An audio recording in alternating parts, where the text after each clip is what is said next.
محترم ناظرین، سبھی طرح کی دینی اور اسلامی معلومات حاصل کرنے کے لیے ہمارے چینل دین اور تبلیغ آفیشیل کو ضرور سبسکرائب کریں اور بیل آئیکن کو پریس کرنا ہرگز نہ بھولیں۔ تو یہ جو تبلیغ ہے، یہ جو لوگوں تک پہنچانا ہے، اس پہنچانے کے لیے ہمارے اکابرین نے، ہمارے بزرگان دین نے کچھ اصول اور کچھ ضابطے متعین فرمائے۔ جیسے تبلیغ کے لیے 6 نمبر متعین کیے۔ حضرت مولانا الیاس صاحب رحمت اللہ علیہ کے دور میں یہ جو 6 نمبر متعین کیے گئے کہ تبلیغ کا کام ان 6 نمبروں میں رہ کر کے کیا جائے، تو اس کو لے کر کے حضرت مولانا الیاس صاحب نور اللہ مرقدہ کے دور میں علماء اکرام نے ان سے اعتراض کیا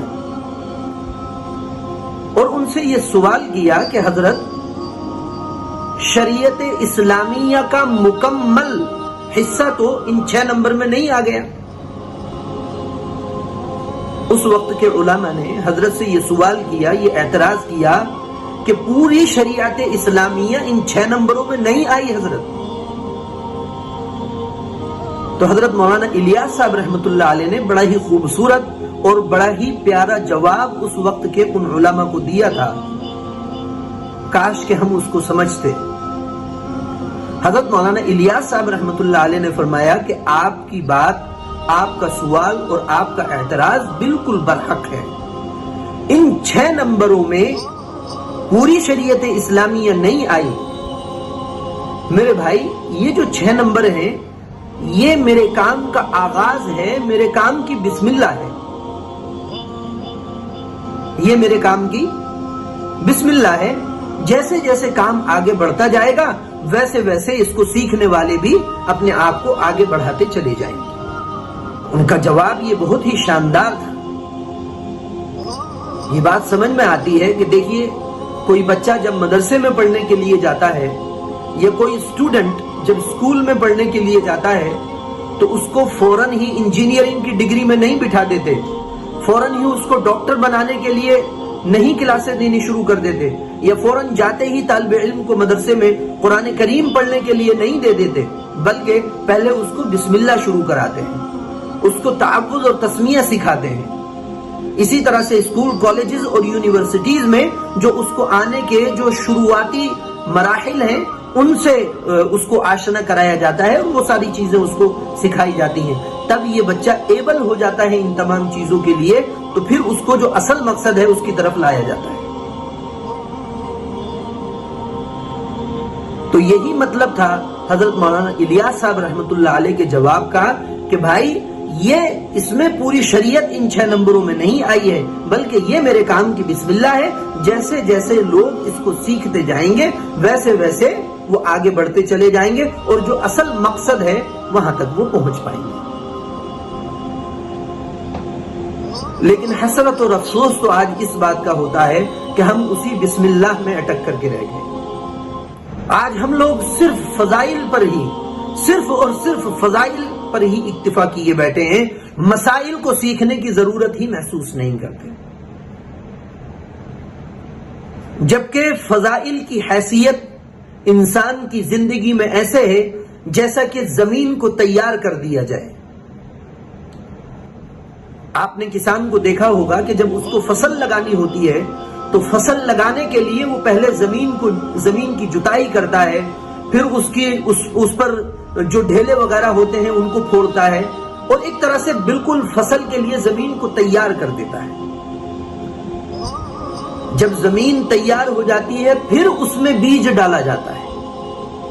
تو اسی طرح سے انسان کی زندگی میں فضائل کی حیثیت زمین کو تیار کرنے کے مانند ہے۔ فضائل کو سن کر کے جب زمین تیار ہو گئی، تو اب ضرورت ہے اس میں مسائل کا بیج لگانے کی۔ اب ضرورت ہے اس میں مسائل کا بیج لگانے کی۔ لیکن آج ہم نے اپنے تبلیغ والے کام کو صرف اور صرف زمین کے تیار ہونے کی حد تک رہنے دیا۔ اس میں ابھی تک ہم بیج لگانے کی فکر اور کوشش نہیں کر رہے ہیں۔ مجھے امید ہے کہ ہمارے اکابرین اور بزرگان دین ان باتوں کی طرف بھی خصوصی توجہ دیں گے، اور جو زمین فضائل کی بنیاد پر ہماری تیار ہو گئی ہے اس میں بیج ڈالنے کی بھی فکر اور کوشش کریں گے۔ جب 6 نمبر کی بات آئی ہے تو وہ 6 نمبر بھی آپ حضرات سماعت فرما لیں۔ تبلیغ کے کام کو جن 6 نمبروں کے دائرے میں رہ کر کے کیا جاتا ہے وہ 6 نمبر کیا ہے؟ ان میں سے پہلا ہے کلمہ توحید، یعنی لا الہ الا اللہ محمد الرسول اللہ، اللہ تعالیٰ کے سوا کوئی معبود نہیں، اور محمد مصطفیٰ صلی اللہ علیہ وسلم اللہ کے پیغمبر اور اس کے رسول ہیں۔ اس بات کا یقین دل میں ہو اور زبان سے اس کا اقرار۔ نمبر 2، نماز، چونکہ اسلام کی سب سے اہم عبادت ہے نماز، اور نماز کے بارے میں اللہ کے رسول صلی اللہ علیہ وسلم نے یہ ارشاد فرمایا کہ جس انسان نے نماز کو قائم کیا اس نے اپنے دین کو قائم کر لیا، اور جس نے نماز کو ترک کر دیا اس نے اپنے دین کو چھوڑ دیا۔ تیسرا نمبر ہے علم و ذکر، علم سیکھنا اور اللہ تعالیٰ کا ذکر کرنا۔ علم سیکھنے کے بارے میں اللہ کے رسول صلی اللہ علیہ وسلم نے ارشاد فرمایا، طلب العلم فریضۃ علی کل مسلم و مسلمہ، علم کا طلب کرنا ہر مسلمان مرد اور عورت پر فرض ہے۔ کتنے علم کا طلب کرنا؟ اتنے علم کا طلب کرنا اور حاصل کرنا کہ جس سے یہ پتہ لگایا جا سکے کہ کیا چیزیں حلال ہیں اور کیا چیزیں حرام ہیں۔ اور جب اتنا علم ہوگا تو پھر انسان کو اللہ تبارک و تعالی کا ذکر کرنے کی بھی توفیق ہوگی۔ اور یہ کہتے ہیں کہ تمام عبادات کی جو جان اور روح ہے وہ اللہ تبارک و تعالی کا ذکر۔ چوتھا نمبر ہے اکرام مسلم، مسلمانوں کا اکرام کرنا، اس کا احترام کرنا، اس کو برا بھلا نہ کہنا، اس کی غیبت نہ کرنا، اس کی چغلخوری نہ کرنا۔ اگر آپ کے یہاں مہمان بن کر کے آ جائے تو اس کے کھانے پینے کا مکمل خیال رکھنا، اکرام مسلم۔ پانچواں نمبر ہے اخلاص نیت، یہ بہت اہم چیز ہے۔ ہر عمل کے اندر اگر اخلاص ہے، ہماری نیت درست ہے، تو اللہ تعالیٰ کے یہاں وہ قابل قبول ہے، چاہے وہ رائے کے دانے کے برابر ہی چھوٹا کیوں نہ ہو۔ لیکن اگر ہماری نیت میں کھوٹ ہے تو اگر وہ احد پہاڑ کے برابر بھی وہ عمل ہے تو اللہ تبارک و تعالیٰ کے یہاں اس کی کوئی حیثیت نہیں، وہ قابل قبول نہیں۔ آج ہمیں چاہیے کہ ہم اپنے ہر کام کو کرنے سے پہلے اپنی نیت کو ٹٹول کر کے دیکھا کریں کہ کہیں ہماری نیت میں تو کھوٹ نہیں۔ اسلام کے تمام اعمال کا مدار انسان کی نیت پر ہے۔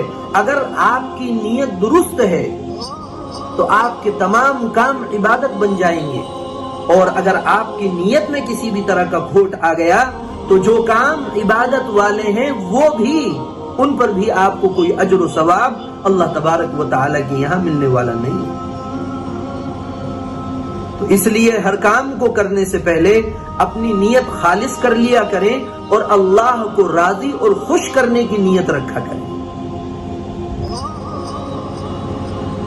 اور چھٹا نمبر ہے یہی دعوت و تبلیغ، یعنی جو چیزیں ہم نے سیکھ لی ہیں، شریعت اسلامیہ کو جتنا ہم نے جان لیا ہے، اب یہ ہمارا فریضہ ہے کہ اتنی بات اپنے ان دوسرے بھائیوں کو بھی بتا دیں، ان کو سکھا دیں کہ جو ابھی تک اس سے غافل ہیں، اس سے ناآشنا ہیں۔ ان 6 نمبروں پر تبلیغ کے کام کا مدار ہے۔ لیکن اس بات کو ضرور یاد رکھیے گا کہ یہ تبلیغ کے کام کی بسم اللہ ہے، جیسا کہ حضرت مولانا الیاس صاحب رحمت اللہ علیہ نے فرمایا تھا۔ ہمیں اسی پر اکتفا نہیں کرنی ہے، بلکہ ان چیزوں کو سیکھ کر کے آگے بھی اپنے آپ کو بڑھانا ہے اور مسائل کی دنیا میں قدم رکھنا ہے اور مسائل کو بھی سیکھنا ہے۔ جب مسائل کو سیکھیں گے تو ہمیں اپنی زندگی، اپنے معاشرے کی زندگی اور اپنی گھریلو زندگی گزارنا ہمارے لیے آسان ہو جائے گا۔ اور کیا چیزیں صحیح ہیں، کیا چیزیں غلط ہیں، اسلام کی اچھی تعلیمات کون سی ہیں، جو بری باتیں ہیں ان سے کس طرح سے اسلام روکتا ہے، کس طرح سے منع کرتا ہے، یہ اسلام کو پڑھنے کے بعد ہی ہمیں معلوم ہو سکے گا۔ تو اس لیے میرے بھائی، ہم کوئی بھی ایسا کام نہ کریں کہ ہمارے اس ظاہری کام کو دیکھ کر کے لوگ اسلام کی تعلیمات کو برا بھلا کہیں اور اسلام کے خلاف پروپیگنڈا کریں اور پوری دنیا میں لوگوں کے سامنے اسلام کو بدنام کرنے کی کوشش کریں۔ ہمیں ہر اس طرح کے کام سے بچنا ہے اور جو اسلام کی سچی تعلیمات ہیں ان کو اپنی زندگی میں داخل کر کے پوری دنیا کو یہ بتانا ہے کہ دیکھیے، جس اسلام کے بارے میں آپ ہمیشہ غلط سنتے ہیں یا آپ کو بتایا جاتا ہے، اس کی تعلیمات بالکل غلط نہیں ہے، بلکہ وہ تو بہت ہی پیارا، آپس میں پیار و محبت کے ساتھ رہنے کی تعلیم دیتا ہے۔ اور اسلامی تعلیمات ایک بہترین گلدستہ ہیں۔ کوئی بھی اسلام کی تعلیم ایسی نہیں ہے کہ جس پر کسی کو بھی کسی طرح کا اعتراض یا اشکال کرنے کا موقع مل سکے۔ ضرورت اس بات کی ہے کہ آج ہمارے اعمال غلط ہو گئے ہیں، ہم لوگوں نے اسلام کو اپنی زندگی سے نکال دیا ہے۔ ہم لوگوں کی وجہ سے، اگر میں یہ بات کہوں تو کوئی غلط نہیں ہوگا، مبنی بر حقیقت ہے کہ آج ہم لوگ اسلام کی اشاعت، اسلام کو پھیلانے یا اسلام کو فائدہ پہنچانے والے کام نہیں کر رہے، بلکہ ہماری زندگی ان کاموں میں گزر رہی ہے کہ جن کی وجہ سے اسلام کو بدنامی مل رہی ہے۔ اللہ تعالی ہم سب کی حفاظت فرمائے اور ہم سب کو پکا سچا مسلمان بن کر کے اپنی زندگی گزارنے کی توفیق مرحمت فرمائے، اور جو اسلام کی بہترین تعلیمات ہیں ان کو لوگوں کے سامنے پیش کرنے کی توفیق مرحمت فرمائے۔ آمین۔ وآخر دعوانا ان الحمد للہ رب العالمین۔